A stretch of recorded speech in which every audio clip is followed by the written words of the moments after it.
y is equals to x to the power sine x।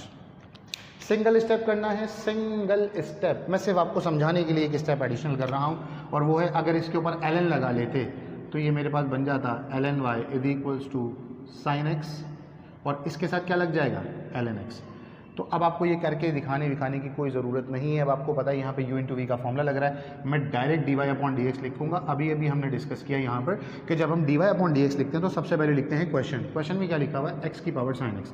तो ये आ गया x और ये आ गई इसकी पावर साइन x, और बराबर में क्या आता है ये पूरा का पूरा u इंटू वी का मतलब भाई साइन x का डेरिवेटिव लेंगे वो होता है cos x, ln x को एज इट इज छोड़ देंगे, फिर लगाएंगे प्लस, फिर ln x का डेरिवेटिव लेंगे वो होता है 1 अपॉन x, और sin x का डेरिवेटिव ले लेंगे, sin x को एज इट इज छोड़ देंगे, वो क्या हो जाएगा हमारे पास sin x। और मेरे बच्चों यही आपका आंसर है, x की power sin x cos x ln x plus sin x upon x।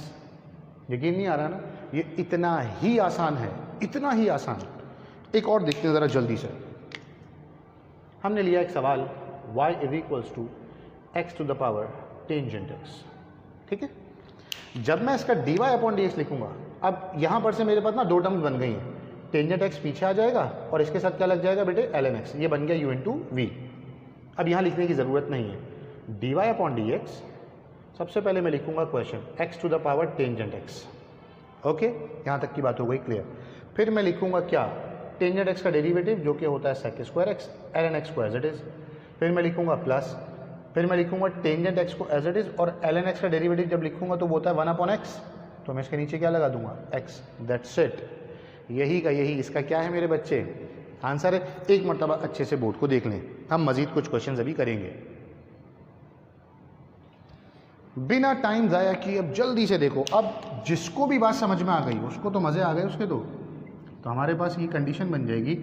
For example मैं लिख रहा हूँ भैया x to the power sine inverse x to the power sine inverse x, तो मेरे पास दो टर्म बन गई हैं, एक बन गई है साइन इनवर्स x, दूसरी बन गई है ln x। इसकी जो भी नीचे होता है उसके साथ क्या लग जाता है ln, तो dy अपॉन डी एक्स। सबसे पहले हम लिखेंगे question x to the power sine inverse x, ये हो गया फटाफट से।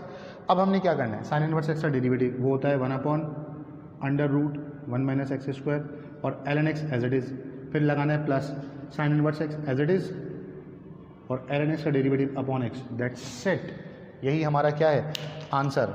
आपने तो कंप्यूटर की स्क्रीन पर बैठना है, ऑप्शन टिक करना है, सॉल्व भी करने की ज़रूरत नहीं पड़ेगी। एक थोड़ा सा सवाल ऐसा लेते हैं, मिसाल के तौर पर मैंने लिख दिया है भैया साइन इनवर्स x की पावर ln x मान लेते हैं, तो ये वाला ln x पीछे आ जाएगा अकॉर्डिंग टू द प्रोसीजर, और ये क्या बन जाएगा ln sine inverse x, ln sine inverse x। तो अब देखो भैया हमें डेरिवेटिव सारे के सारे याद होने चाहिए।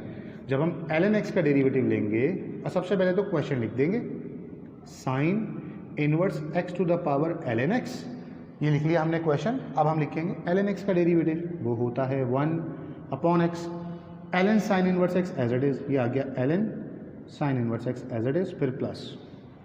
अभी देखो ln x को एज इट इज़ रखना है, और sine ln sine inverse x का डेरिवेटिव लगाना है। वैसे तो डायरेक्टली लिखना चाहिए आपको, लेकिन जो बच्चे भूल गए वो यहाँ पे देख लें भैया। अभी थोड़ी देर पहले मैंने बताया कि ln fx जो होता है वो बराबर होता है f dash x upon fx के। तो अब मेरे पास लिखा हुआ आ गया है ln साइन इनवर्स x, तो ln साइन इनवर्स x का मतलब ऊपर आएगा इसका डेरिवेटिव साइन इनवर्स x का, वो होता है 1 upon under root 1 minus x square, और अपॉन में जो फंक्शन होता है उसको एज इट इज़ लिख देते हैं। इसका मतलब ये ln x के बराबर में आएगा मेरे पास 1 upon sine inverse x into under root 1 minus x square, that's it.